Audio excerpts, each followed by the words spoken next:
that information. And some people might decide to go to Europe to study anyway. So don't feel like you can't contribute to that question. Meeting is live. It looks like we're streaming live on Facebook right now. Oh, already?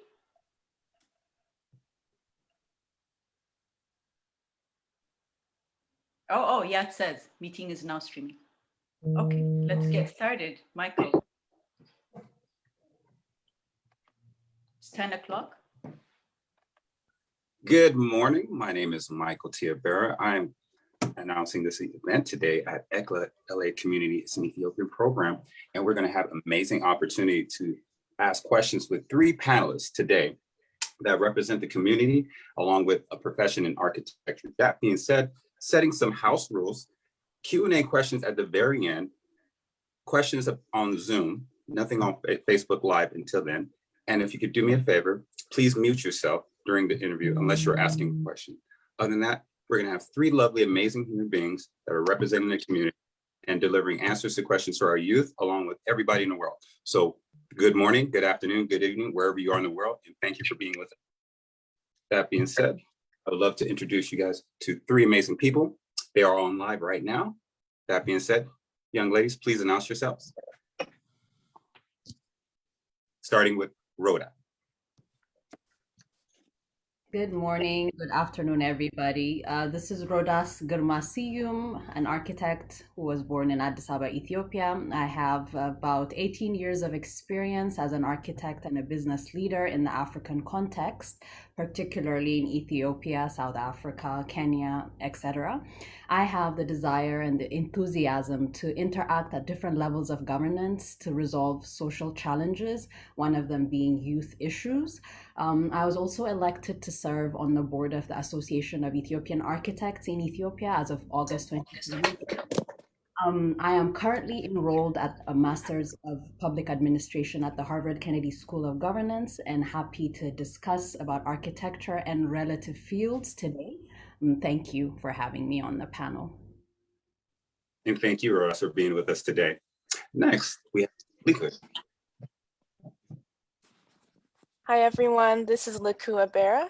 I'm currently an urban planner based in Los Angeles. I was born and raised in the LA area, where I attended high school, and that's where I participated in various extracurricular activities and programs to explore different career options, and then I fell upon architecture. I went on to pursue that interest at Wellesley College, where I studied architecture, but during that time, that's where I was introduced to the field of urban planning, and my trajectory kind of shifted for a bit. During that time, I also did internships at architecture firms, as well as the City of Los Angeles Mayor's Office.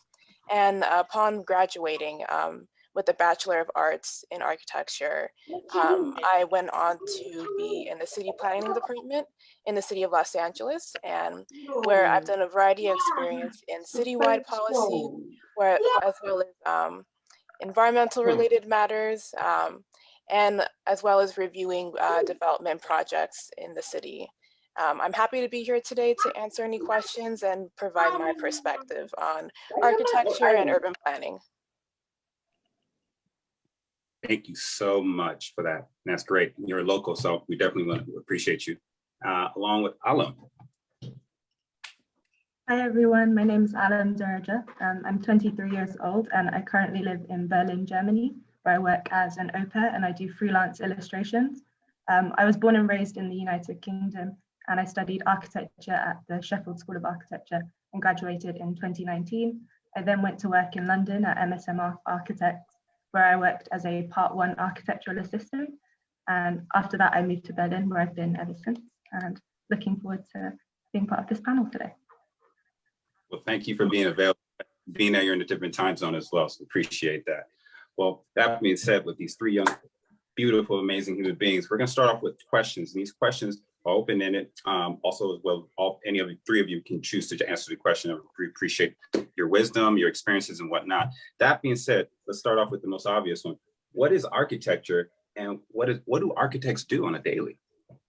Because I would love to build a house one day, but I have no clue how to, so we're all interested.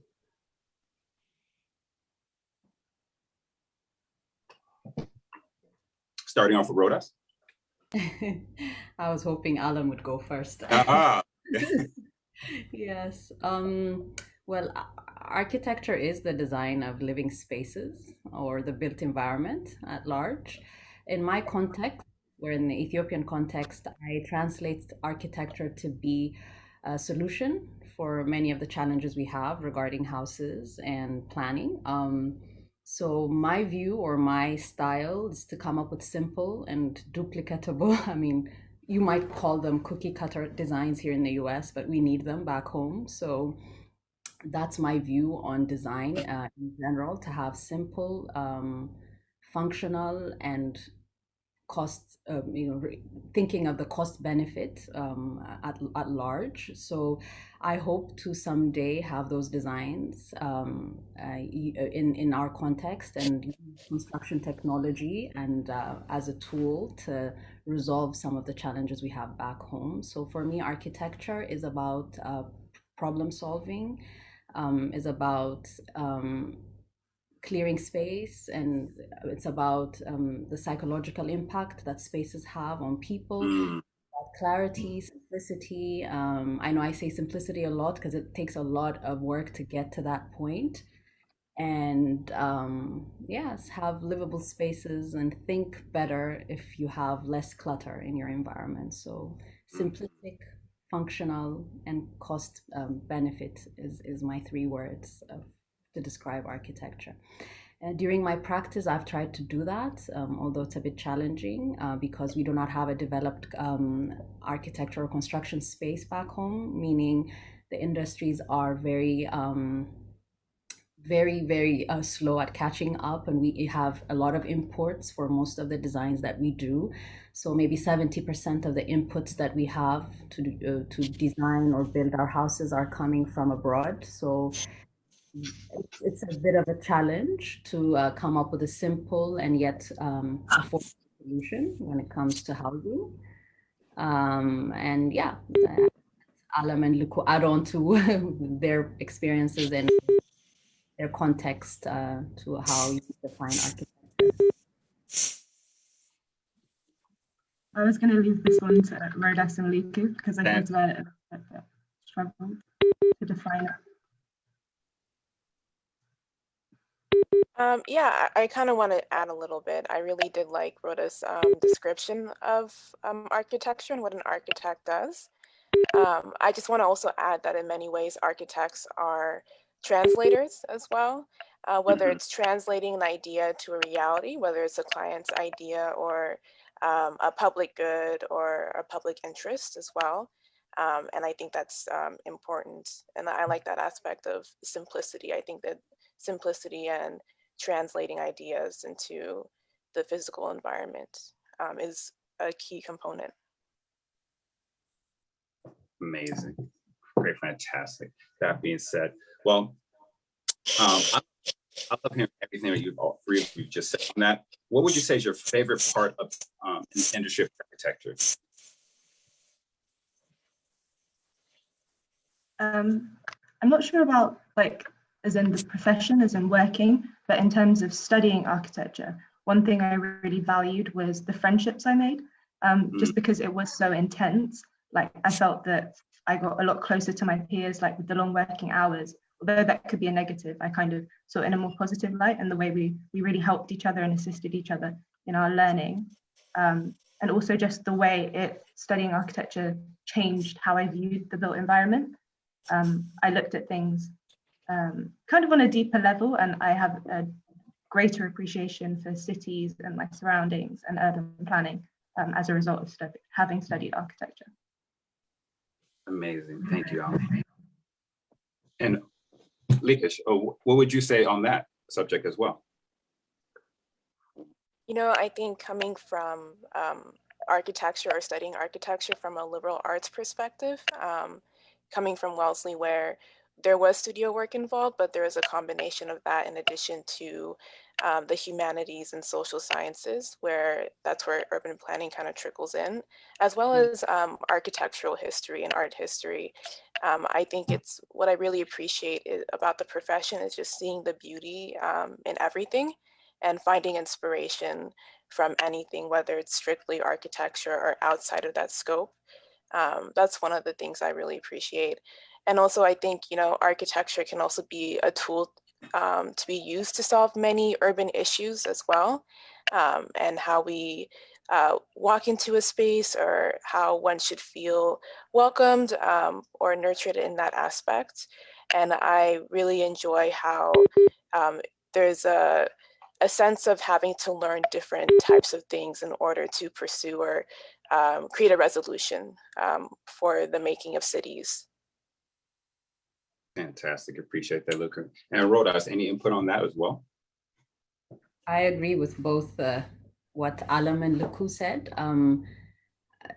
I think architecture kind of gives you the bird's eye view on the different moving parts in a society, whether it's people, whether it's buildings, rivers, or landscape, or animals. You are the custodian of the built or non-built environment, and you have the responsibility to make sure everything kind of fits together. So it's a big responsibility. And not only are you linking different professions, like whether it's liberal arts or physical sciences, it's really important to acknowledge and have the awareness to what man has done to find shelter, and then evolve this shelter from just a simple hut to what we've reached today, the complexity we have in cities today. And yeah, to have that, to include the public and what the public would benefit from in terms of design. So I think it has a really, I don't know, this might be a very, the typical conversation an architect would have as being, yes, I'm in charge of the public spaces, but it is a big responsibility. And I think, yeah, it's that's why I like it. It gives you the highlight view of what cities and living should look like. Wow, I love all the answers for all three from you, because that gives a foundation on, you know, there's so many moving parts and commodities that I myself didn't realize that came along with what you both, all three of you just said. That being said, let's talk about what are the types of preparations that one would need to study architecture, and from the experiences that all three of you have had, starting off with Liku. Well, one aspect is, I guess, you know, really being mindful about what types of classes that you choose. I would recommend, you know, considering drawing, physics, as well as calculus and other math and science courses, but don't ever really limit yourself to that. I think one of the challenges is that once you come into the profession in college, everyone's at different levels. So it's really being well versed. I would say from my experience, I did physics and calculus while I was in high school, but I also did take on this one program that was offered to me while I was at Santa Monica High School, and that was the ACE Mentor program. It was the Architects, Construction, and Engineering program that's offered in the Southern California area, where architects and engineers kind of take on this mentorship opportunity, and they take us to different sites that are under construction and really kind of give us a good, thorough background of what is architecture and how that looks like from the day-to-day life. And we did a lot of different group projects, and that kind of opened my eyes to what architecture can look like. However, it was also one aspect too. And I got to see more as I continued that interest throughout my time in high school and into college. Amazing, fantastic. And Alam, your input on that and how you prepare. Yeah, I think there's quite a few things that can be done to like prepare for studying architecture, things that I didn't necessarily do beforehand. And one of those things I think is just familiarizing yourself with terminology. So just knowing like what a plan is, what a section is, what an elevation is, not necessarily how to draw them, but just knowing what they look like. And also, if you can, getting to know like a couple of computer softwares, or even just one. Like there's a program called SketchUp, which isn't too difficult to use. maybe just playing around with that, like over a summer before you start university. Like I think Liku mentioned, like maybe practice drawing or hand sketching, depending on the type of program you're doing. Like I did a BA, for example, so it was a lot more arts based and there wasn't really much maths involved or required, which was good for me because I didn't take maths in high school. And also, I would say if you can speak to the current or former students at the school you plan on attending, just to kind of get some insight and maybe perhaps something, like learn some things that you may not have already been aware of that may be involved in the course. Fantastic. And thank you for that. Well, and when you said that, what was the name of that software, just for the audience to hear again, that if they wanted to start off? It's called SketchUp. SketchUp. Okay, thank you. And just for housekeeping purposes, audience, please mute yourself along with the video. We really appreciate that. Unless you're an architect and you're going to be answering questions, we'd appreciate that. And along with the ceiling being taken out of the video would be appreciated. If we could also have that person removed, that would be helpful. They, that being said, Rodas, let's just continue as we can go. Well, your answer on that question, please. Okay, so when I prepared for architecture school, it was way before the advancement of technology or computer-aided design.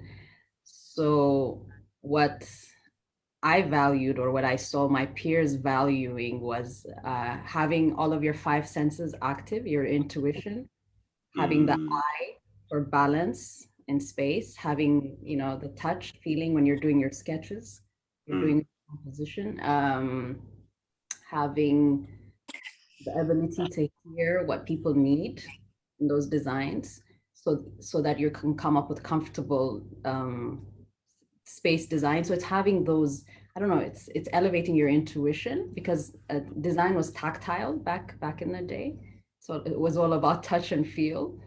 So it took me a long time to get used to computer-aided design, to be honest, because you go, you touch, you measure, you understand space, and you kind of think of what's comfortable to you so that you can design for other people. So you think about balance of objects and shapes and forms, and it's very important to remember that your 5 senses are active. You're not picking from a library of symbols or design elements, because now design has come a long way.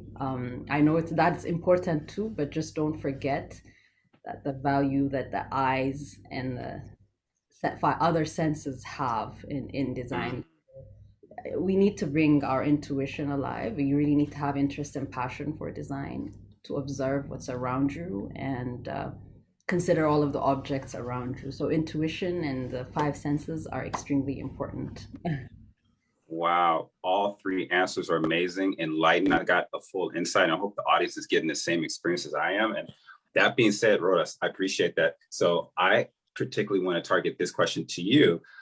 In the way you just answered that question, how would you, and also this is open to Liku and Rodas, how would you answer or explain architecture intersecting with society, climate change, and business practice? And in whichever order you prefer, but just from stemming off of intuition, anything in society with architecture that intersects, or business practices, or climate change, please touch on that, because I think that's a big important subject matter as well. Yes, it's a big loaded question. I think what they all have in common, like whether it's a civic society or a business, is architecture is experiential. You know, it's not just it's interactive. So you need to interact with your environment. You need to go out and see and touch. Nowadays, I know design is simplified by having certain things available to you at your disposal online. So I mean, somehow you have to remember that you need to experience space to be able to design it. Having said that, I have had a consulting firm for a long time, and also participated in several civic societies to advance architecture. So I mean, the responsibilities I resumed in those experiences was that you need to create awareness. People need to understand the value of architecture, the value of design. This value meaning giving solutions to any problems you might have, which leads to preserving the well-being of people by having a good space and a functional space. People are well, they're healthy. This has been proven. I mean, I don't have the research quotes and citations right now, but you can preserve well-being of a society by having good design. In terms of business practices, it's all about giving value to the professionals, not only the architect, but the urban planner and the civil engineer and the quantity surveyor and all of those engineering aspects of the design that bring the artistic vision of the architect alive. So the business aspect needs to consider how you can work in a team, because it's not a one-man job or one-woman job. It's I could come up with a vision as an architect, but I'm not able to translate it unless I consult with my engineer or my material expert to be able to make that a reality. So the business practice has to have all of those elements. It's not just about sketching a good looking, I don't know, thing. In regards to climate change or sustainability, which is an issue I really care about, it's about utilizing the resources that is around you. It's about cutting costs and managing logistics. It's about valuing all the resource that you have around you, whether it's people, skill, or material. So I'm yet to work on that, because that has been a bit challenging. But if we do that, we also save a lot of waste, which comes from construction, and also in the long term, it might be a long way, but we're protecting the environment and reusing what we have. So yeah, that's how I see the intersection of architecture with civic societies and business practice and climate change. Thank you so much for that insight. Alam, your input on that. This was another question that I just thought I would leave to Rodas and Liku. Okay, we'll leave it at that. No worries. Liku, any input on that? Yeah, and I really echo what Rodas was saying on many aspects. I think another thing I wanted to just add is that architecture does really play a role in shaping the physical, natural, and social environment, and it can be a tool to promote both the public good or supply a need in the community or a region or area, but it could also be used in a negative aspect as well. When thinking in the context of civic societies.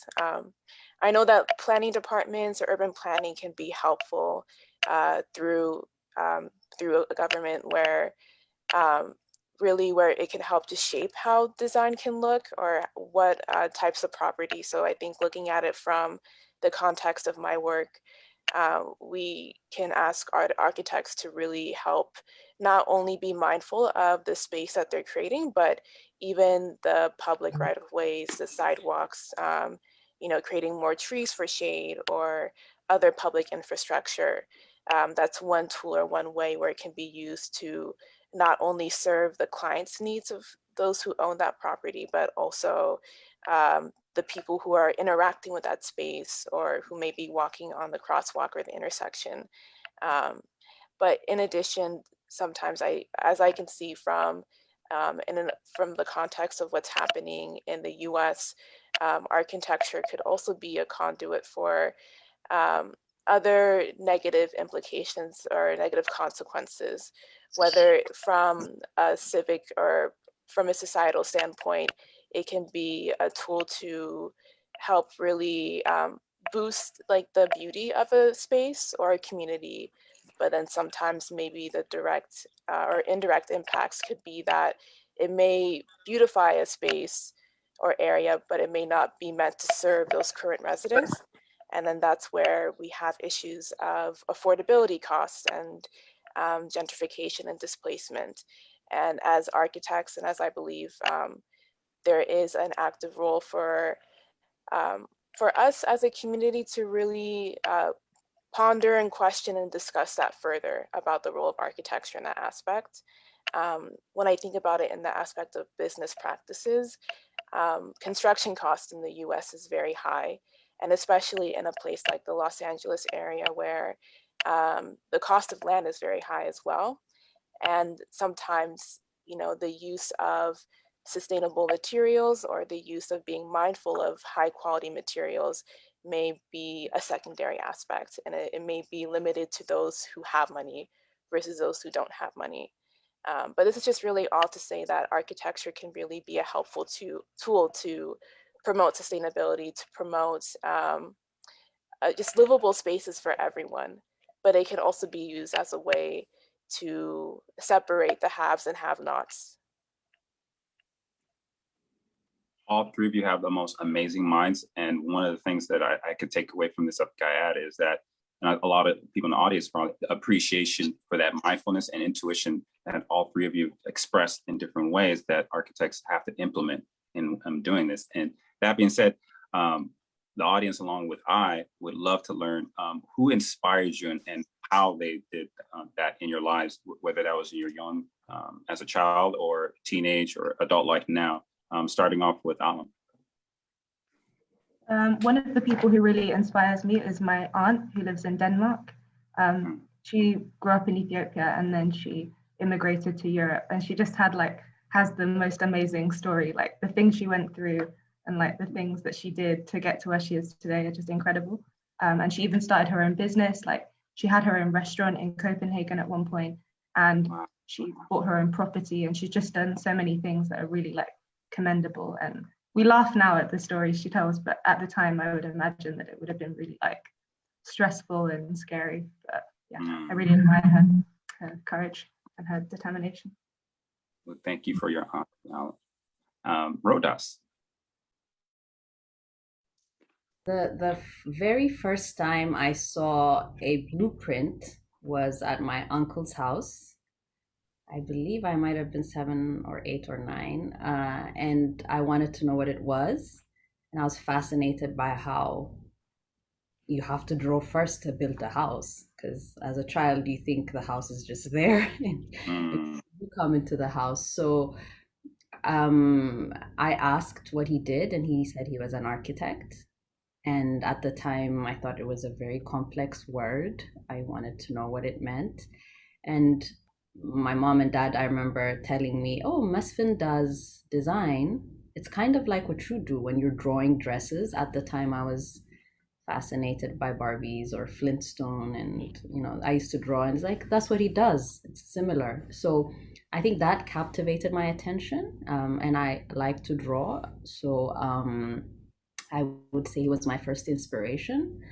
Later on, after joining building college at the Addis Ababa University, I've had many examples, Ethiopian and Western examples of who've inspired me to continue in this road.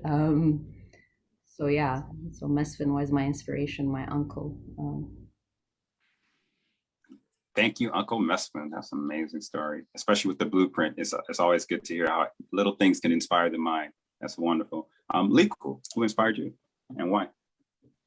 I think the way that I thought about this question was more so about my study or my field. I think, well, one thing, for example, is just for my parents just really being open for me to have the opportunity to explore different fields and different aspects, and to know that whatever interest that I have, I can take it on myself to pursue that and to have the support for that. And I think from that way of shaping of my upbringing, I've always really been inspired by people who don't really limit themselves to just one, I guess one field or one idea or interest, but they're always really open to trying different opportunities, whether it's through hobbies or through, you know, making a career out of it. And one person in particular that I learned about through my studies in college was a woman named Sharon E. Sutton. And she was the first Black woman in the US to be a professor of architecture at a university, in this case, the University of Washington. And she started out her career as a French horn player in New York City, playing in different types of musicals in the 60s. And then she kind of fell into taking like interior architecture courses while she was there. And then just by being in the right place in the right time, there was an opportunity for her to pursue architecture at Columbia University. And it was during a time when the university was really had the mindset of wanting to bring in different types of voices, in this case, Black and Puerto Rican individuals to pursue this career. And she was a Black woman living in Harlem at that time. And she really took on the approach of all of her life and really looked into the work of working with like youth, particularly in low income communities, to really help shape community redevelopment in that area. So I really liked how her approach to architecture was thinking about different types of people groups, such as the youth or people in low income communities, where they are able to have a seat at the table to really make, as them knowing the area, to really shape the community and giving insight to those who have the tools and means to really help improve the community from the ground up. And so that's one person I'm inspired by. Wow, amazing. Thank you for that history, because that's a wealth of knowledge right there that can open the door for another mind to even seek that inspiration. So thank you again. Starting off with Alam, but leading on with everyone else. How did you choose your college major, and was it a transition? Did it help you transition to your career? Yeah, so like with the UK, for example, I think it's a little bit different to America, where I think you can go into college as an undeclared major and then later choose what you want to focus on. In the UK, you choose your course like from the beginning. There's no like deciding later what you want to study. So I decided at 18 that I was going to study architecture. And what led me to that decision was just kind of assessing what I was good at. So I'd always been interested in like drawing and painting.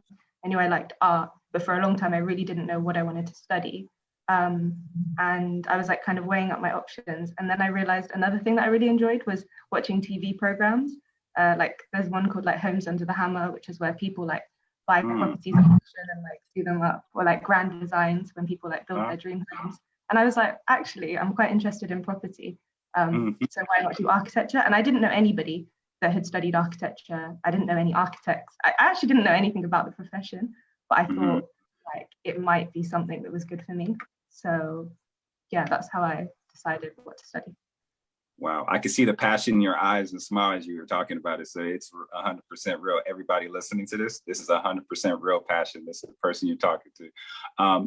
Well, with Rodas and Liku, what would your input on what transitioned you into your fields along from your college majors? I can go first. I would say, you know, I think during my time in high school, I really had a lot of different interests. I enjoyed all my classes. I enjoyed the arts, math, sciences, English as well. And I think through the guidance of a meeting with my counselor, where she brought up the idea of architecture and really helped shaping that and providing the different resources, that's how I ended up choosing architecture. However, there was different paths for me to take. I could have gone the way that the options that are laid out for students who are pursuing college in the US is that you can take either a 5-year bachelor's of architecture, which is a professional degree, and that's focused more on more of the hard skills that are needed for becoming an architect, or the other option was pursuing a 4-year degree, as many other bachelor's programs have offer. And the option for that is you get to take on different types of course loads without just focusing primarily on architecture. And because I already had that mindset of wanting to learn different things, but helping that shape, I guess, my view, excuse me, my view, and also just the work that I would want to do in the architecture field, I decided to go that route.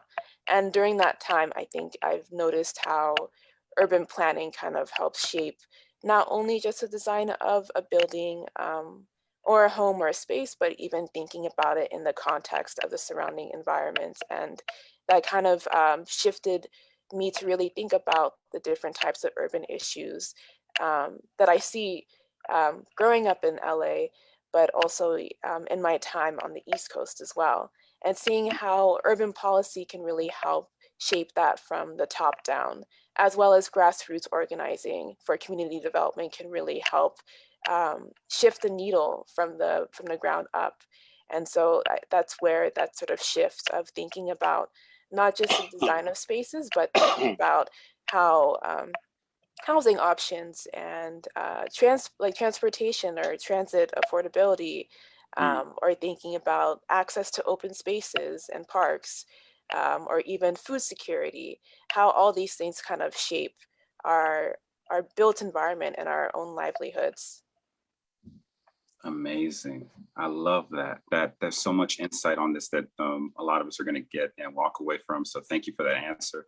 Rodas, any input on that?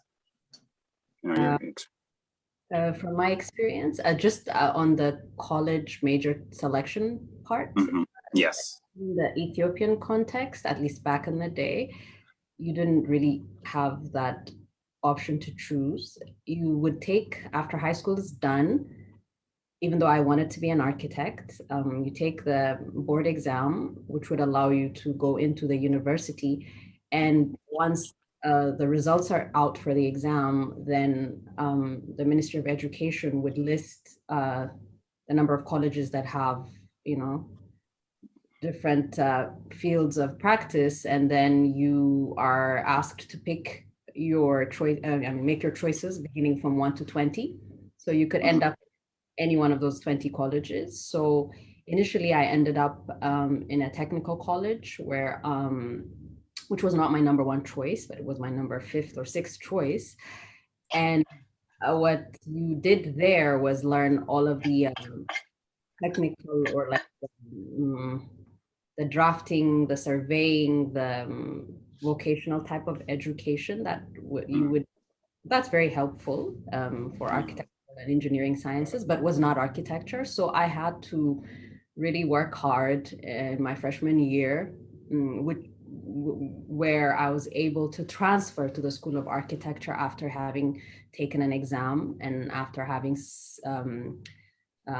sufficiently acquired the grades that were required. So it was a bit of a challenge. I didn't know I was going to end up in the School of Architecture, but I did. So typically in the Ethiopian context, what happens is you do your freshman year at any university, and then in your sophomore year, you'd have to have a certain GPA, and then you have to take an exam, which basically has 2 parts. One is arts, painting or drawing or sketching, and the second part would be geometry, of how you understand the mathematics of shapes and forms. So yeah, I was privileged to have that opportunity to have a second shot at really pursuing my passion. So I knew I wanted architecture all the way. Yeah. Especially your contribution in learning from the homeland. So definitely appreciate that detailed information, because some of the audience members don't have that experience and some may be there now watching this. So appreciate that, following up with that answer. Being that said, moving on to, what is your favorite part of the profession of architecture? And knowing that Alim is professionally doing this now in London, what would you say 1 or 2 favorite things about your profession, Alim?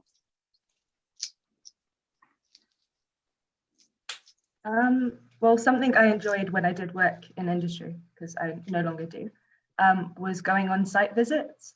So the company I worked for mainly did luxury residential buildings in London. So I remember, I think it was the first month that I worked there, I went to visit a project that they were working on, and it was just incredible. It's just so different seeing something on a computer, seeing photos of it, or digital models, compared to actually seeing the real thing. So I think that was something I really enjoyed, site visits. I guess it kind of depends on the company you work for, but we even took trips. So we went to Helsinki in Finland for a few days as a company, and we did tours of different buildings and stuff. And yeah, I think office culture was quite interesting as well, because that was my first like real job, the first job I ever had.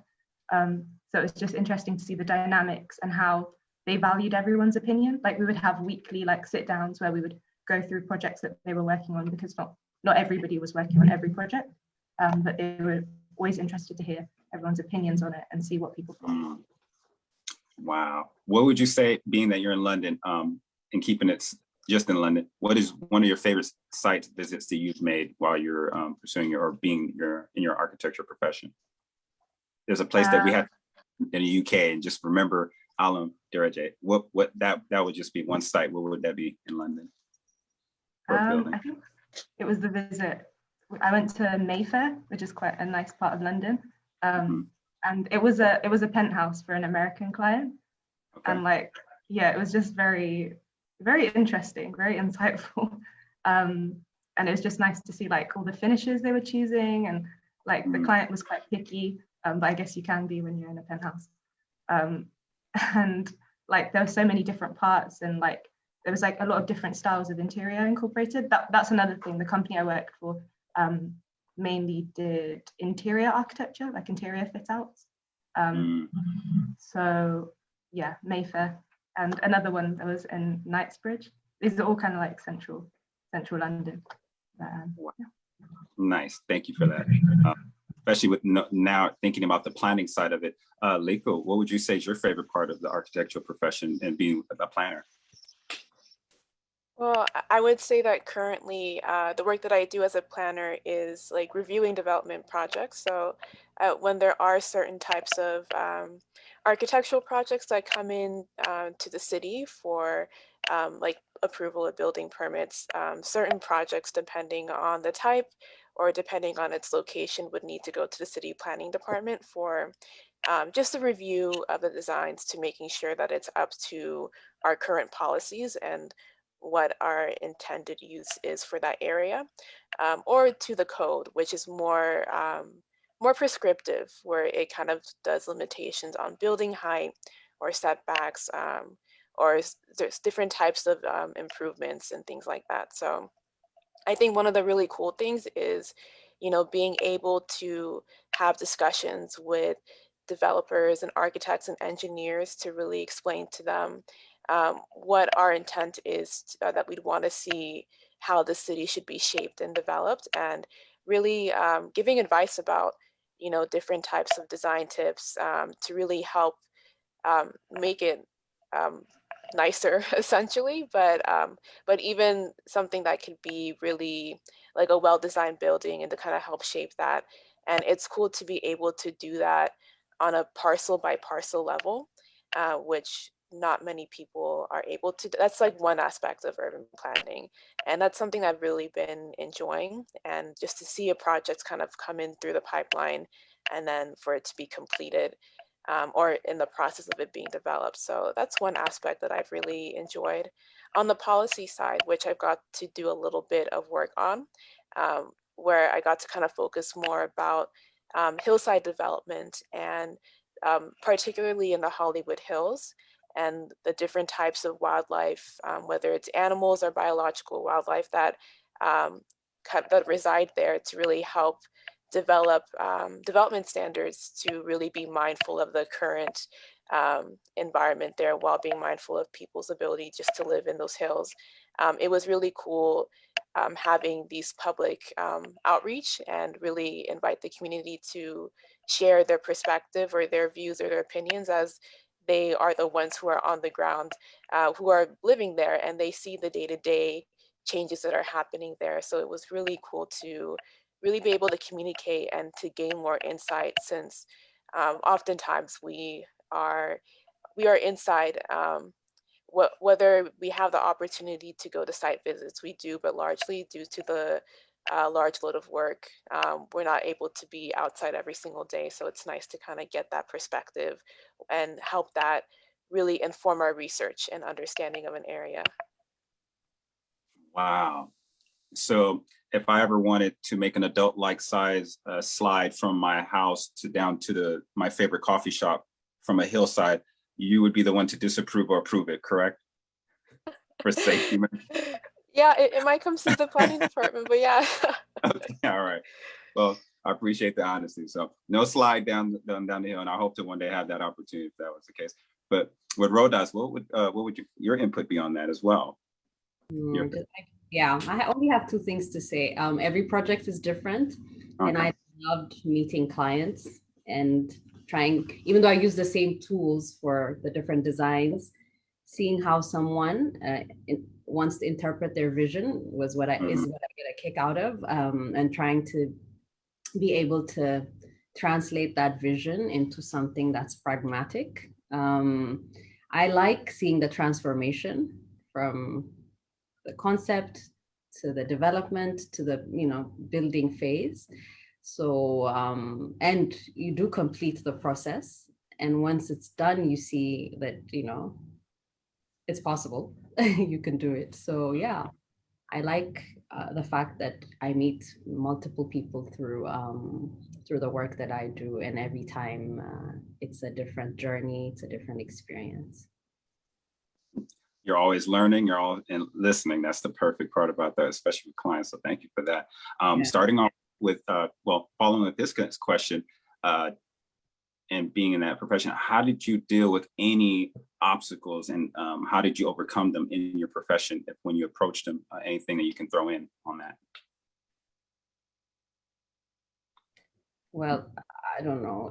Maybe because I've worked the longest, I've seen a lot of challenges, not only from the perspective of the client, where you might make somebody angry or not understand what they wanted, or you are not able to accommodate some of the changes they want to make because they don't see the overall impact it will have on the project. They're just might be picking, details that might affect the whole project, but you're not able to see it. And you have that challenge of expressing that to them from many different levels, many perspectives, whether it's cost, whether it's the modification, the output that the project would have if you change something in terms of the mechanics or the workings of the building or the house. Another challenge which I have faced, at least in the Ethiopian context, is satisfying the building codes, quote unquote, whether they exist in or not, nobody knows, but there's always a challenge dealing with the permitting process. Most of the time, rules and regulations change, so you have to be on your toes. You have to be abreast of all the changes that happen, and implement them on the design that you do, which may not be well received on the side of the client because you have promised them one thing and then you're doing something else. So not having that visibility or transparency of what building codes and regulations exist in their entirety has been my number one challenge.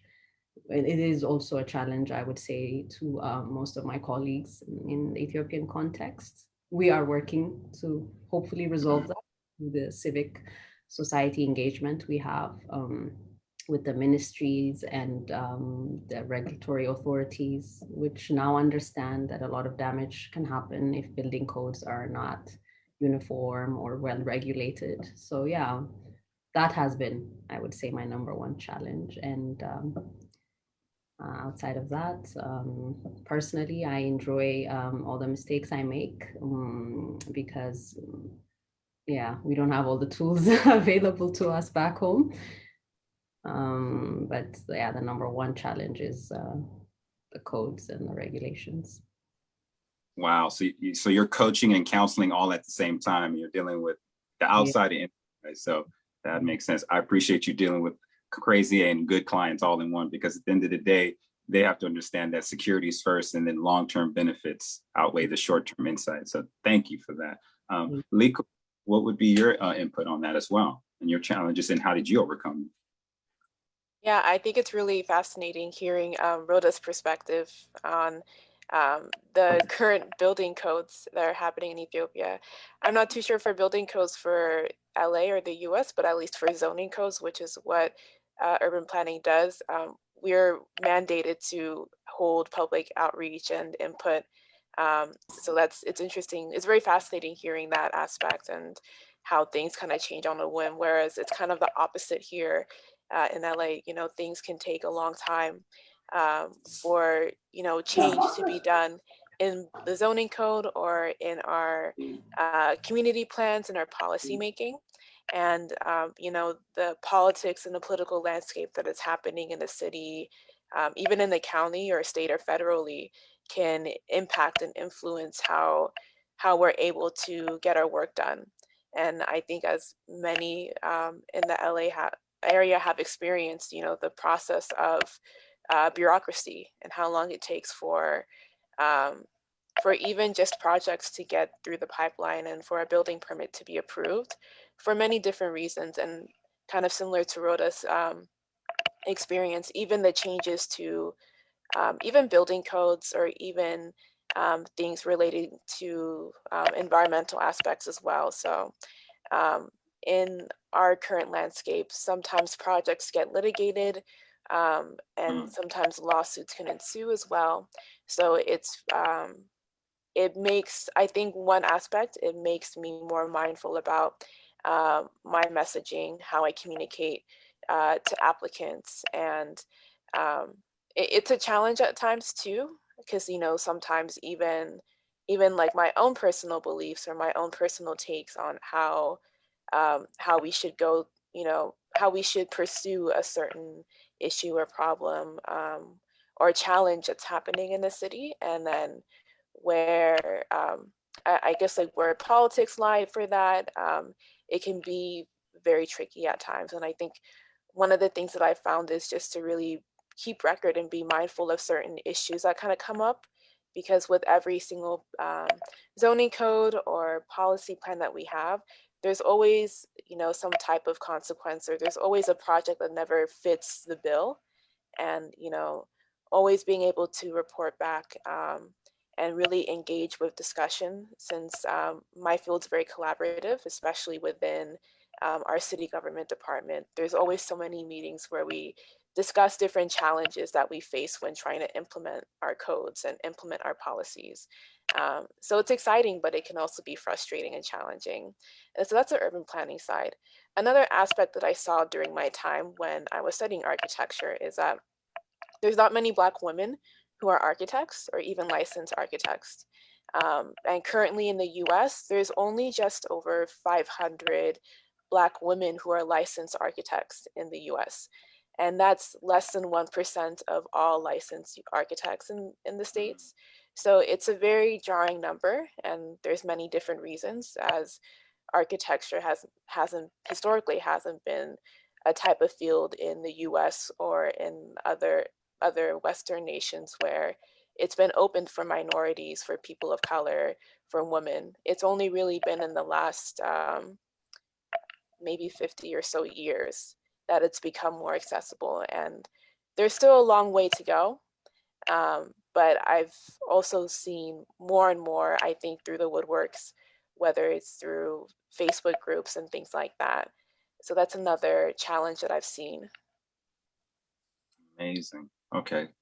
That, again, your answer to that is amazing, because it brings in so much insight, and your challenges are the ones you're facing are what are necessary for your clients and the city to have very good structured buildings. But then something you pointed out, the legal side, not a lot of people think about. And the fact that the last 50 years, it's just been, the industry has just been opening up to people of color is fantastic to hear. So thank you for even putting that insight on that. Now the question leading, the same question, but for Alan, being I know you're in London, so want to be mindful of your time. I guess I'll start maybe by talking about struggles that I had during my studies. One of the main ones was probably like time management, just because I found it was a very, very heavy workload. And it seemed at times almost impossible to be able to get everything done and still have a social life, still get 8 hours of sleep a night and, you know, function. But I think that was one thing that I really struggled with, was time management. Although it did get easier over the years. Like the first year was probably the most difficult. But by my third year, although it was still hard, I felt that I had a bit more of a grip on things and how to kind of manage myself properly and how to get things done in a reasonable time frame. And another thing that I struggled with was computer softwares. Like I mentioned earlier about how it might be good to like familiarize yourself with things like SketchUp or some other computer softwares. I really do recommend that, just because I remember when I first started, we had a few like classes, like computer classes, and I felt like if you blinked, you would like miss something, and the guy would be like so far ahead with what he was trying to show you. So I really would have benefited from kind of just maybe watching some tutorials on YouTube, just getting to grips with how to build a model, something like that. That would have really helped me. And another thing was the kind of sort of technical engineering aspect of it. Like I said, I did a BA, so it was a lot more arts-based. However, a small portion of the course did involve understanding how you actually build something, not just like making it look pretty and nice, like understanding how things work technically. That was one thing I struggled with. How I overcame it was really just by reaching out to the tutors and lecturers kind of out of hours, like sending an email like, hey, I really don't understand this, please could you explain it to me? And just being proactive about getting help with assignments. And then once I started working, something I kind of struggled with, I guess, or something that I was just very much aware of, was just my age. Like I was the youngest person in the whole office. And then sometimes with that came, I guess, feelings of like, oh, what I have to say isn't valid, or I don't really know enough to contribute. So that was something. And then again, the whole computer thing that kind of came back in the profession. So yeah, just kind of learning computer softwares was something that was quite prevalent during my time in industry. Wow, fantastic. So you're the youngest, but you're in the profession. So that says you're just a brilliant young mind. And thank you for representing us as a people in your field. So thank you for that. Now, being Ethiopian and being from Ethiopia, either whether you're an immigrant or a child of an immigrant, do you think being an immigrant affected your school, work, or career path in general? And this, I'm directing this question to you first, Al. Definitely, I think it did. I don't want to say it put me at a disadvantage, but to an extent, I feel like it maybe did. I feel like being first generation British, or just like from like immigrant parents, I feel like just some of those connections weren't there. Like some people, like, you know, like their parents know someone like locally that could like help them get some work experience, or like the parents just, I don't know, are engineers or work at certain companies that definitely gave them advantages when we were studying. And also like when it came to like essay writing, I felt like a lot of people would be like, oh, I'm just going to get like my parents to like proofread this. Like I love my parents, but like I don't like I never would like probably ask them to like check an essay for me or like check my grammar and spelling, just because English isn't their first language. And I also struggled sometimes with essay writing just because I enjoyed it, but like I'm like dyslexic, so sometimes like, my grammar and stuff would be off. So I'd just be like, okay, who can I ask to check this for me? But like I had friends and like lecturers that were happy to help. So, yeah. Wow, love it. Thank you so much for that. Rhoda, same question. I'm going to skip this one because it does not apply to me. I'm not an immigrant, at least not just yet. So okay. I appreciate it. Thank you. Liku, same question. Yeah, I would agree with Alam. I had a similar experience as well. I think, you know, the aspects of networking was very different. You know, we have a different network essentially, and you know, sometimes occasionally it may overlap with our interests, but other times it may not. So I think there was a different kind of advantage, and I would say the same thing for, you know, I guess for like English and writing and proofreading.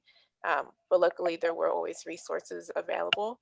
But I think, you know, sometimes what I found solace in was really coming together with other students who were like me in that respect, where they were also first generation American or were a child of immigrants as well. And I think, you know, those shared experiences is what made me realize how our own way of thinking and our perspective is important, especially in spaces that are, largely may come from more affluent backgrounds or more white backgrounds as well. And that's something that I would always try to remind myself, especially I think growing up in an area where I may be the only Ethiopian, in the room, and just understanding that my experiences I can always bring to the table. Wow, talking about experiences, I'm just you. It's almost like every one of you are leading into the questions very well, and being that experience being one of them. Would you say, or how would you best say for advice for someone going into your field with experience being that leading into your interests or skills or personality? What would you say? What would one want to use to get into your profession, whether it be a skill or personality or interest? What would you advise for a student, someone who's coming up from a young aspect of it?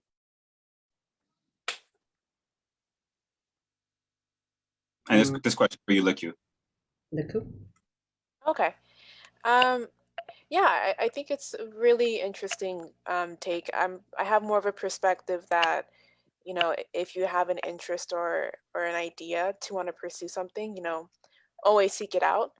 But I think one of the things that I found really helpful during my time in my studies was, understanding that having a mindset of like a problem-solving mindset, but also really being a good researcher as well. A lot of what architecture is, gathering background information as well as urban planning. And then also just having the endurance to continue pushing through, I guess, like, because sometimes it's very iterative, like you're kind of doing the same thing over and over again to build a muscle, or doing something over and over again to really, I guess, try to see something new in a different design, especially in studio work. Thank you for that. And Rodas, same question. I agree with Luku in that the design process is very iterative. You have to have a lot of patience to go back and forth to reconcile all of the design conflicts that you might have. So I'd say patience is a trait that one really needs, especially if you're younger. I do know that there are new softwares available that are able to have workstations that combine all of the works that the different professionals do to be able to resolve these conflicts much easier, at least to be able to see them, so that there's a problem. The second thing I would think of is integrity. Having the design needs integrity, but you have to have the integrity to understand that the whole piece needs to be there, like nothing should be left out, meaning you have to have like the interpersonal skills to be able to include everybody's input while still maintaining the integrity of the design. So you need to have it to be able to exercise that. So I would think of those two things as personality traits to be able to do a good design and become a great architect. Wow, amazing. So anyone who's listening, listen, it's very simple. Integrity, patience, and endurance.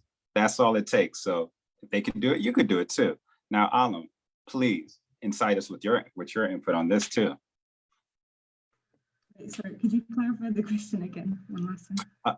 So the question is, what are some interests or skills or personality traits that you think may be a good fit for anyone who's considering your profession as an architect? Okay. From my perspective, from my specific school that I attended, something that I noticed that was like kind of prevalent in a lot of like students and the tutors was everyone was like a bit like not weird, but like a little bit quirky, quite artsy, maybe slightly awkward. I don't know if these are things that make a good architect. It's just things that I noticed.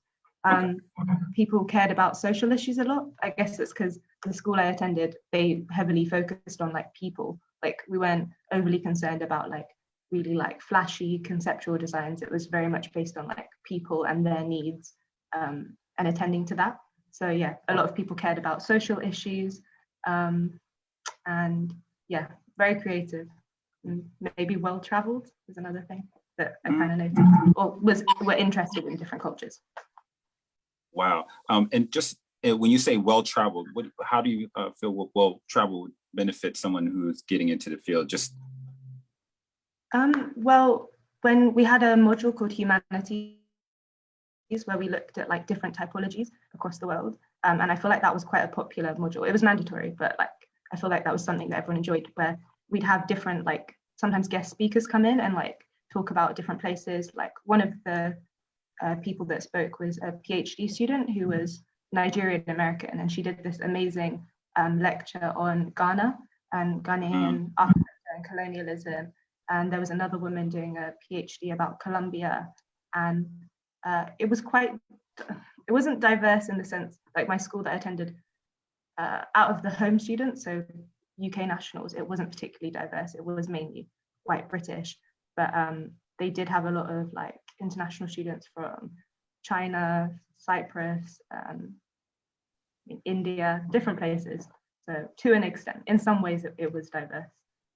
So we had a lot of cultures and yeah, kind of different backgrounds that I would say played into how people designed and thought about things. wow, that's a very enriching experience that you felt. That being in mind, the next question I'm leading into just makes me think about the diversity aspect that all three of you have been contributing. This question is more on how would you go about advising someone who's very young, particularly women, to go into this career path? But this question is for anyone who's a young man or woman, but just being diversity is something that comes up in the subject matter in this career as well. I'm sure just like technology and whatnot. How would you go about advising them? And this question is for you, Alan. Yeah, I think Liku mentioned before how, like generally speaking, architecture isn't diverse in the sense that it is predominantly white males who are in this space. I guess, again, I keep relating it back to the school I went to. It was kind of 50-50, at least in my cohort. Actually, it was majority women on the course. So that was something that was really nice. And I also joined an organization called BFA, Black Female Architects, which were a London-based group. It was 4 girls who started it, and they provided so many amazing opportunities and resources.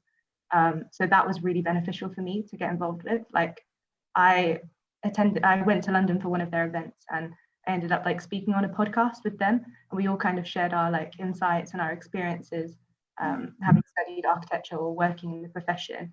And I also got the opportunity to attend the Sterling Prize, which is like an architectural event that happens in the UK. And like, yeah, there were so many things. Like I also got nominated for there's like up and coming Black architects in the UK. That was during Black History Month in 2018. And this was all as a result of being involved with BFA. And I found out about BFA through the PhD student who I mentioned earlier, the Nigerian American one who did a lecture. She was the one who sent an email to the students at the university and told them about this group. So I think being involved with organizations or any groups that you can find that like cater to and try and, you know, like promote minority students going into professions like architecture and engineering is really beneficial if you can. Thank you for immersing yourself in that experience and being so collaborative and exposing yourself to that, breaking those barriers, or if anything you faced in that. So I wanted to commend you on that, especially being in London. So thank you. Appreciate that. Same question, Liku. Interesting, Alam, that you brought up BFA, because I actually heard about that through a Facebook group that I joined where it's called Black Women in Architecture. So I really do agree with what Alam is saying, that, you know, finding your people in whatever platform, whether it's in person or digitally, I think seeing that group was really, or seeing that Facebook group that I was a part of was like really cool, because it really kind of stirred a sense of enthusiasm for the career that I was pursuing, and as well as other Facebook groups that I joined relating to like Black professionals or Black students, or like professionals or students of color in architecture or urban planning fields. So I really do agree with that, you know, building that those partnerships with people in any capacity, whether they're within your cohort or outside your cohort. Um, I guess some other advice I would ask is, or I would recommend is just, you know, always keeping an open mind in, you know, where you find inspiration.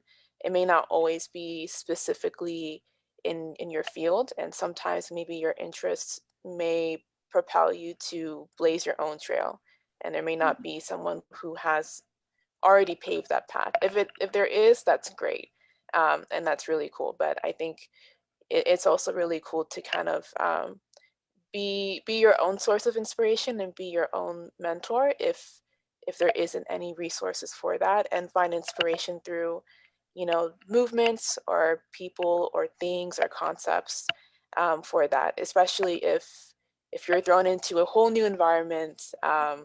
I guess like myself, where I went to a women's college, which was really helpful in kind of building that sense of I guess a sense of pride of who I am as a woman and what I can be.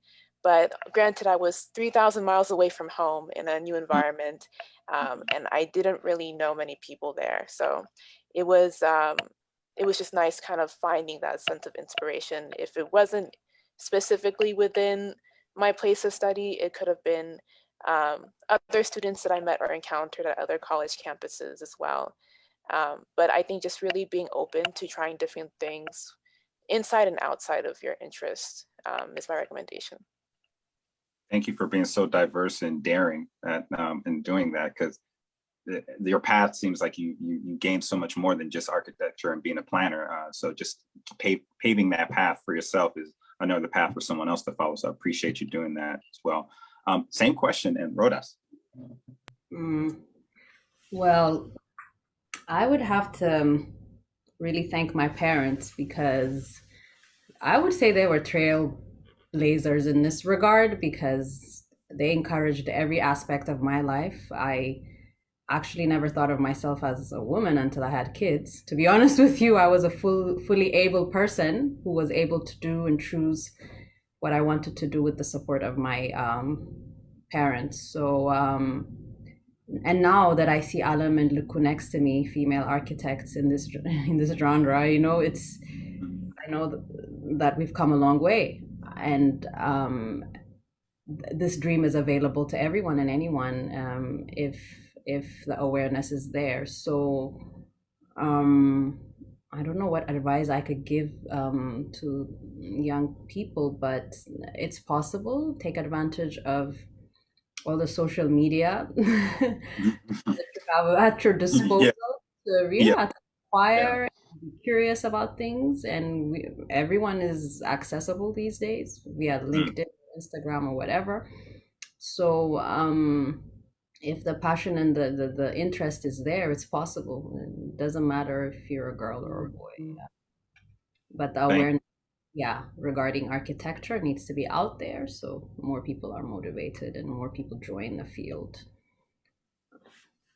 Well, I'm not a little kid or a teenager anymore. You know, I'm an adult, but you, all three of you motivated me just even above and beyond. So I hope that the audience is appreciating this quality time from these brilliant young minds and the people that organized this.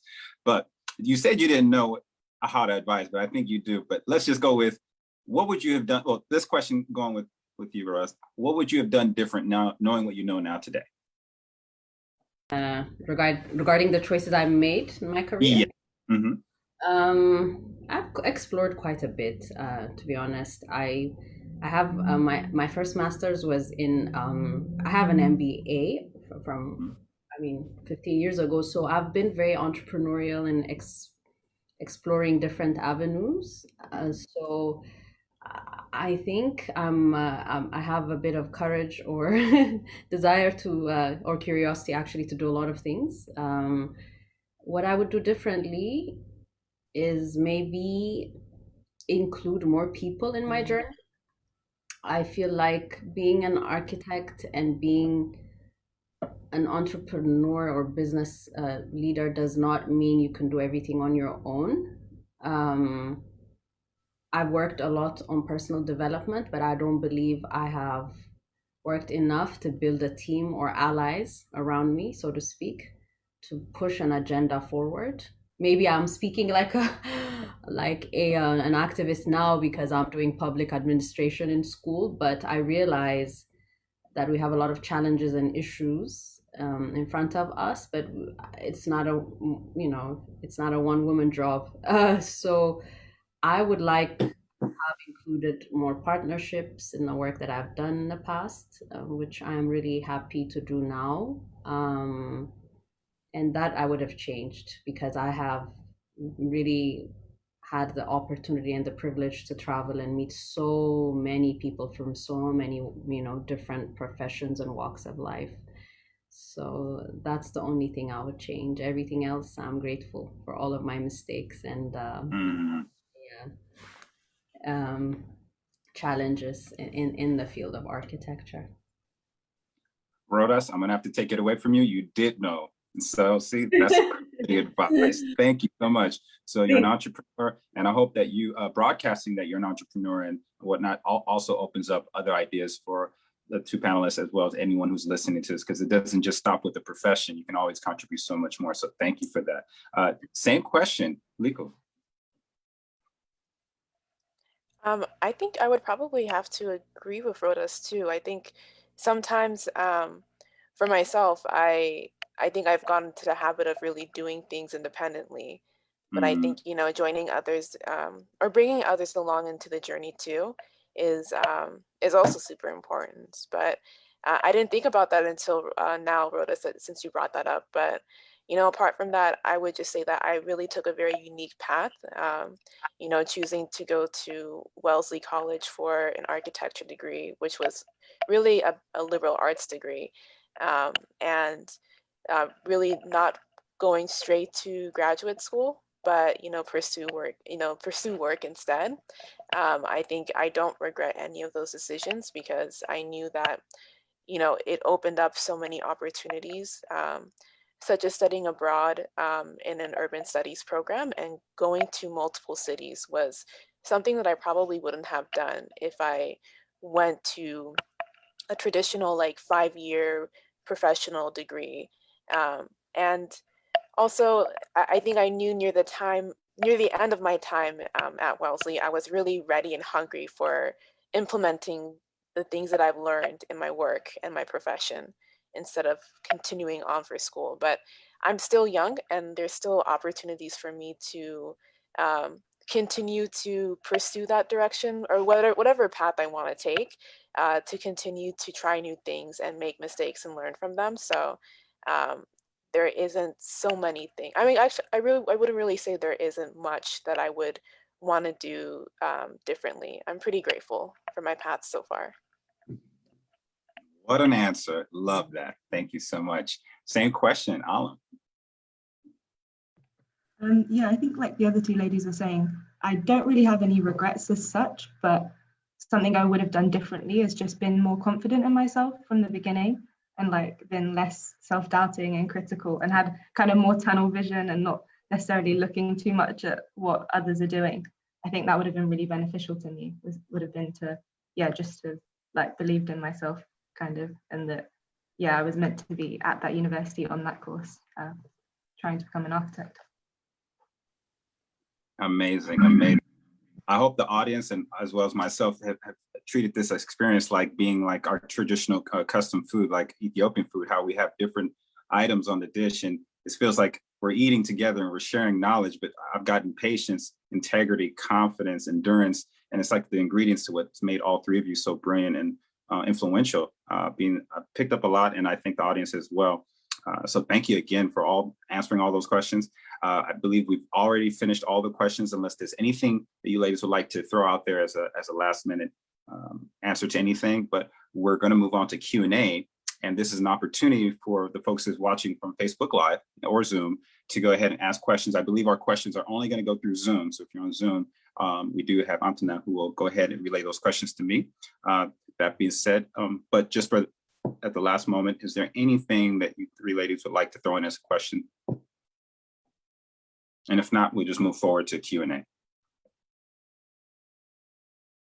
All right, perfect. So we'll move on to Q&A right now. Anyone who's on the meeting right now can freely ask questions. Just please keep it at a certain pace. These questions will be me asking the questions to the panelists, and that being started, we'll go with the first one. So just give us a moment. I'm getting the questions now being thrown in. Let's see. So anyone who's watching, feel free. Don't be shy. Questions. All right, we got our first one coming up. Okay. So the first question's already come up. We've kind of already answered that, but let's just say, given the challenges with climate change, in your view, how can you, as an architect, promote sustainability and reuse the regards to material selections and design? So I'm guessing the question is mainly with sustainability in mind, what materials would you use alternatively in design? So any of you could answer that question, feel free.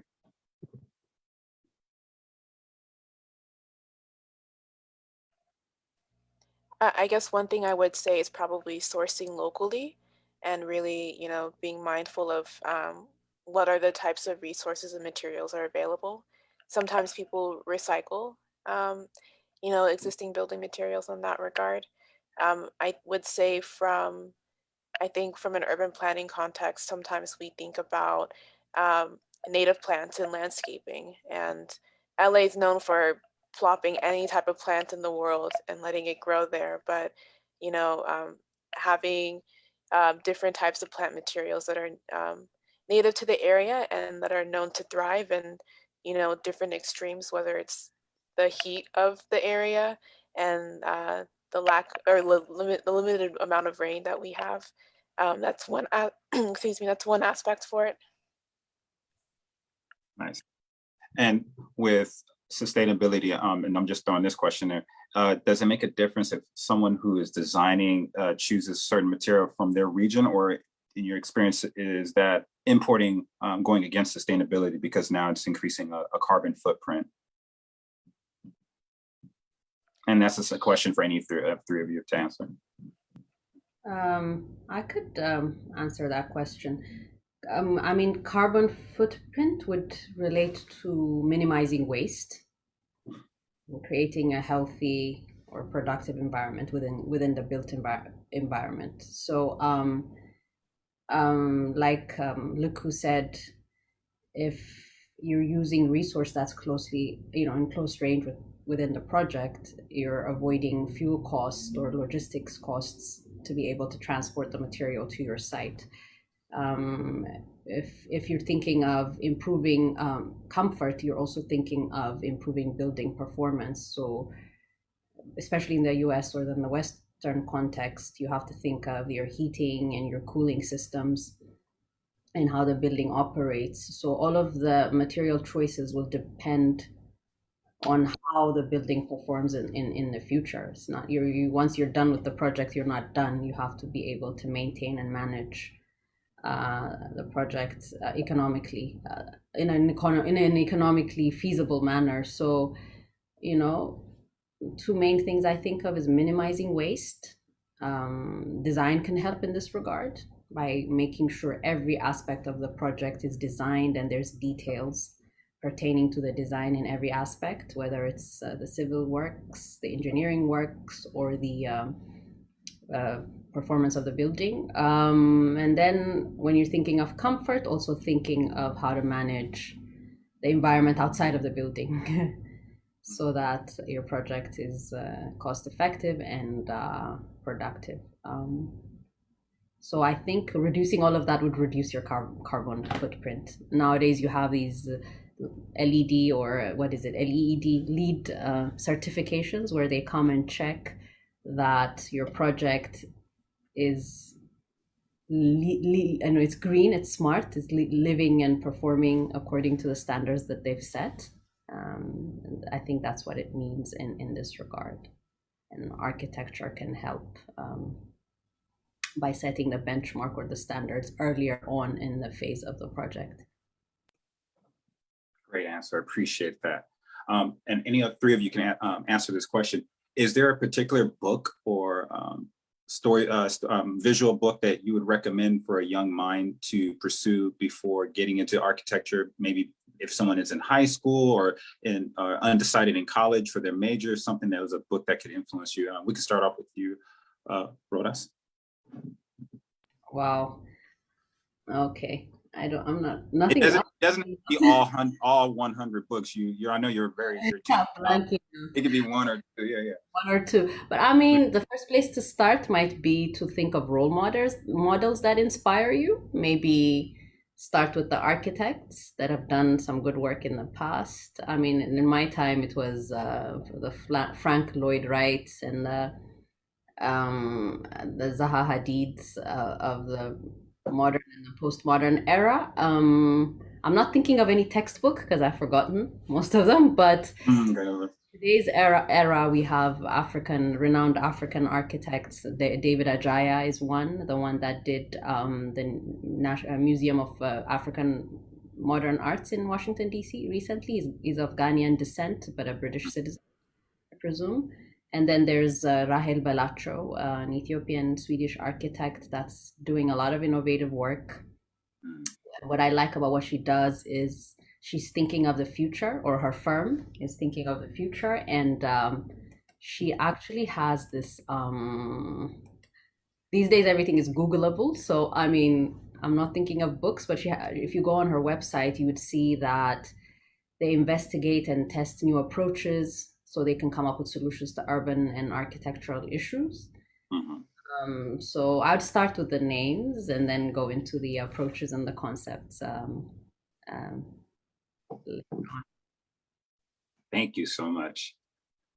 And Liko, any books or people that you recommend for a young mind who's undecided, either in college or just in high school? I was going to also mention David Ajayi, and he also has a really interesting book that I encountered one time at a bookstore, and it's called Africa Architecture. And he looks at the different types of architectural forms throughout the continent and provides kind of context and the history of it. And I wish I bought the book the first time I saw it, but it was just a really cool background or history of an area that, you know, from myself growing up in the States and from my learning, I really didn't get to witness or experience as much. It was more like a secondary topic rather than, you know, part of our core curriculum.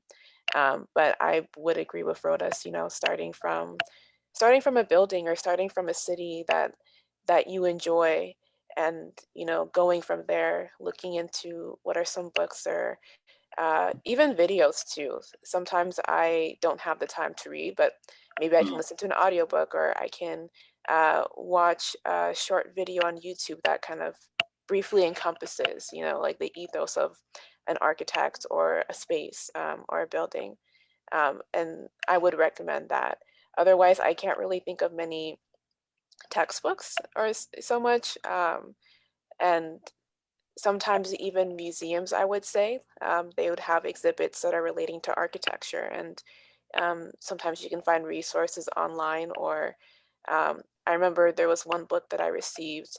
It was like an exhibit, I think back in the 80s, and it was called Architecture Without Architects. And it talks about, you know, these different types of architectural forms historically from different parts of the world where, you know, I guess today we would put a name and a face to someone building it, versus during that time it was more collaborative and, you know, people forming, you know, sites and spaces organically. Amazing, amazing. So in a way, it's almost like a signature of a great architect could be visible to you at times. You could tell who helped design and set that up, correct? I wish. I mean, some people, they really do have nice, you know, like kind of signatures to their style. And I mean, David Ajayi is a good example, as well as Mariam Kamara, who is a Nigerian architect. And they both really draw on different historic architecture and materials from the continent. For Mariam Kamara, it's from areas from Niger and Mali. And she incorporates that in her design, since a lot of her work is centered in those areas. So it's harking back from the past and looking at what our ancestors have done and modernizing it for the present. Amazing, amazing. Thank you for that. Appreciate that. Any recommendations, being that you're a local in Los Angeles, to any local for the people that are members of the Ethiopian Community Los Angeles program, for any young minds, any places you recommend that they go and see or experience to get that influence? Anything that comes to mind? That's a good question. I mean, I was inspired by Paul Revere Williams. He is a Black architect during the 20th century, and he's designed, I think, like thousands of buildings in LA. And he was someone who designed homes for celebrities. He helped design the theme building at LAX. It's that funky little like structure that has a rotating restaurant there. And he also designed the Beverly Hills Hotel. But he's someone who really went above and beyond and really pushed boundaries and worked with many clients who at that time, they wouldn't have allowed someone of that face and, or, you know, someone who is a Black man to be working there. So I'm always constantly inspired by him, because if you do a little research and look closely, you can find his work all over the LA area, from housing projects to commercial buildings and the like. That's one person, yeah. Amazing, fantastic. So in the local Los Angeles area, thank you for filling that in, because we do have members that are here in LA that would love to follow up on that. So thank you so much. And same question from the London aspect. One book which I remember they always used to recommend to us was called Invisible Cities, which it's a fiction book, and it was quite a long time ago that I read it. But I think I honestly can't really remember what it was about, but I remember it was recommended multiple times, so it's probably worth checking out. Another book which I can recommend is called Africa's Secret Modernist City. One of the authors is a guy called Edward Dennison.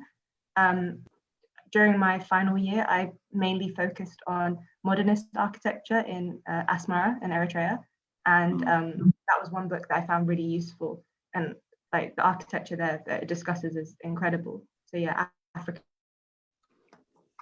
Secret Modernist City. And then two other books which aren't architecture related, but I think are worth mentioning, one's called My Father's Daughter by Hannah Azab-Pool.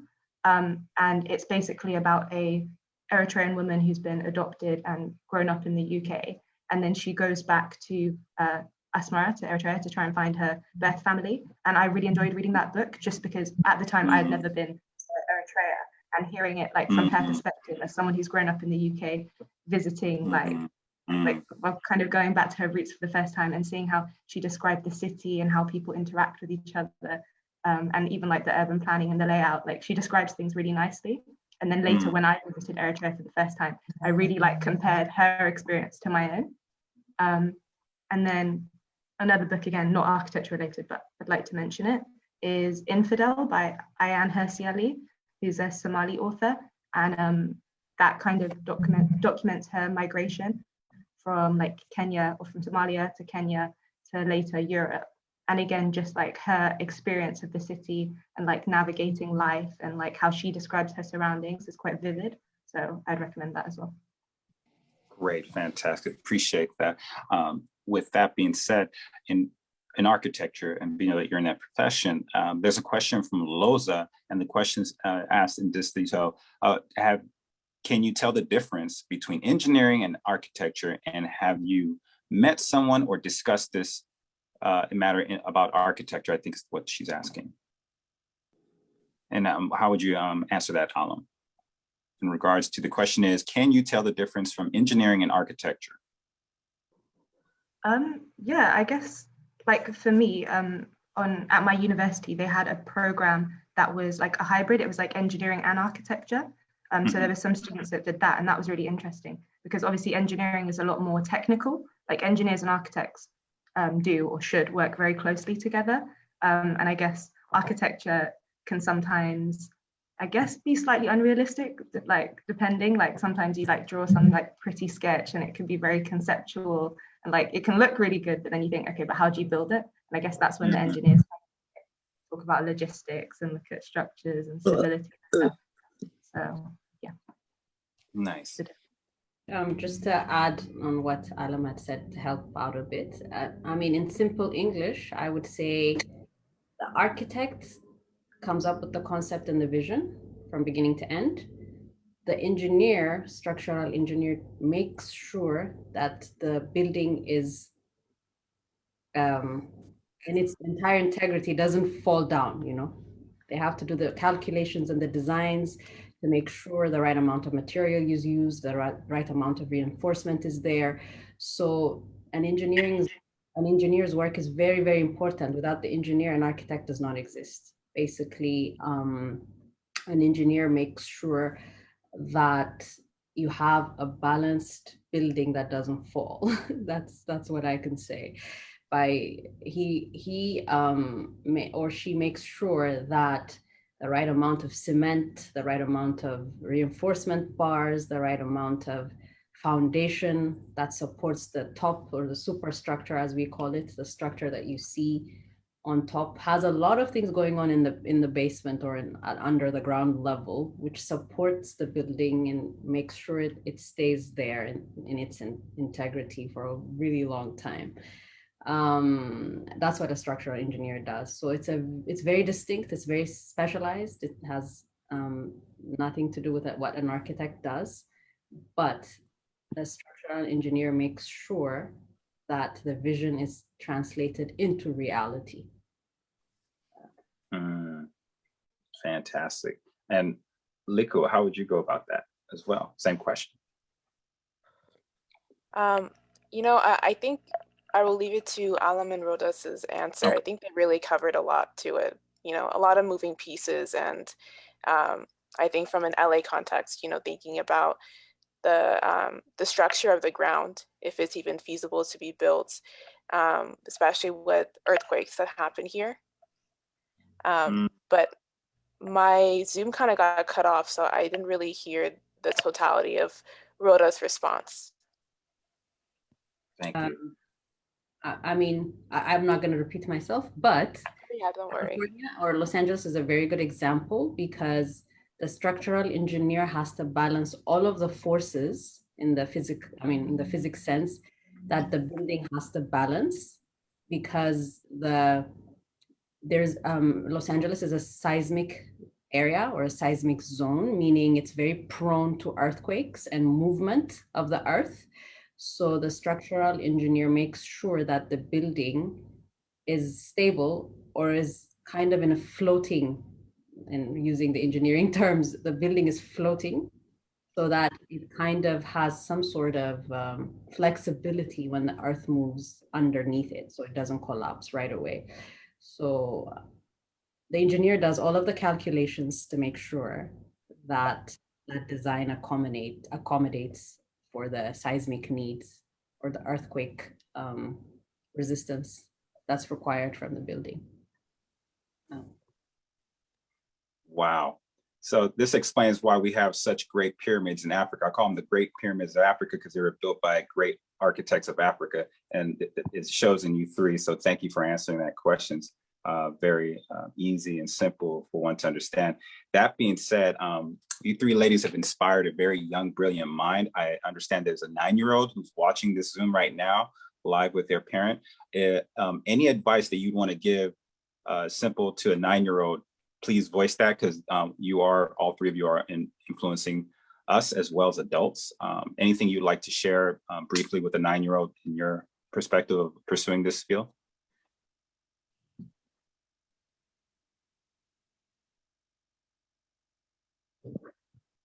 Hello? Anyone can? Alam, you can go. Okay. Probably sounds cliche, but honestly, like, don't let anybody tell you that you can't do something. Like, if you have an interest, believe in yourself and go for it. That's all I have to say. Thank you.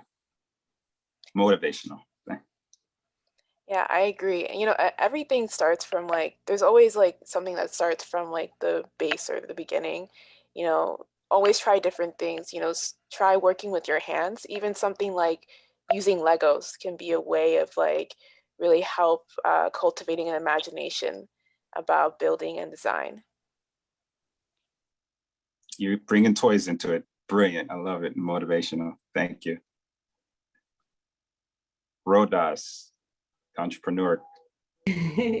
Yeah, well, I mean, what do I add to that? Just to say that when I was 9, I didn't have a lot of information, but now you do have a lot of data at the palm of your hand. So you put that to good use and use the internet to create your vision and, not just to use it to your advantage. You have everything at your fingertips. That's what I would say.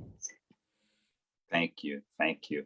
With that being said, I want to say thank you for all three of you being motivated, staying on top of everything you've gone through in your path, and making the time for ECLA to experience you, all three of you at the same time, and answering all these questions.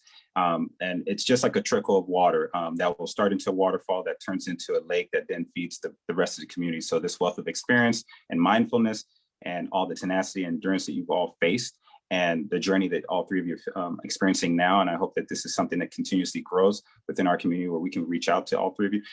Is there any places of maybe a website, a social media platform, anything any of you three are doing that you want to promote about yourselves that ECLA could also go ahead and make visible for the community here in LA, along with anywhere in the world where Ethiopians, that people of Africa or diaspora or anywhere, just to motivate, inspire? Any of you three can go at the same anytime you want. This is free flow. I can go first. I don't have any website or platform where I display any of my work per se, but I do want to share a couple of resources for students. In the chat box, I'm going to paste a link to a summer camp, and it's from Southern California, NOMA. I didn't really talk about it, but NOMA is the National Organization of Minority Architects, and it's an organization for any architects of color, and they have a lot of resources and ways to help current students to really go through the pipeline of becoming a licensed architect. But they do have an annual summer camp, and where it's focused more towards students living in LA, and particularly in South LA. And they really kind of walk you through the different architectural sites in the LA area, and it's very hands-on. So that's one link I wanted to send. And then I also wanted to send the ACE mentor program that I did while I was in high school. I believe it's also in Orange County as well, but I did it for Santa Monica. But it's also 2 good resources for students of all ages, K through 12. Thank you so much. And I believe we're going to collect some of that information. So if there's anyone in the audience that wants this, we will have an outreach for that later on. So just in case you feel like you might have missed out on any note-taking possibilities, this video will also be put on YouTube. So you will not miss out. This is an opportunity where these 3 great minds is recorded, and we'll have that on YouTube at some point. Same question for Rodas or Alan. Hey. I'm reachable on LinkedIn. Use my name. I don't have anything else. So LinkedIn is my only platform for the moment. Okay, perfect. Thank you. Alan? I'm on Instagram. That's probably the best place to find me. I have a design Instagram where I post mainly like cultural illustrations based on Ethiopian and Eritrean culture. So I can put that in the chat if anybody wants to find me on there. And you can ask me questions if you have any. Wow, so we give VIP to these 3 amazing panelists. Guys, look, thank you so much. You know, Instagram, LinkedIn, it's all in there. So with that being said, we're going to go ahead and conclude this panelist opportunity. I want to thank you, all 3 of you, Liku, Rodas, and Alan, for making yourselves available, especially Alan being in London. Thanks for being up so late. Probably drank some coffee this morning. Other than that, go ahead and finish it off. Thank you again. And we'll go ahead and conclude. You ladies have a wonderful day, evening, morning, and then we'll go from there.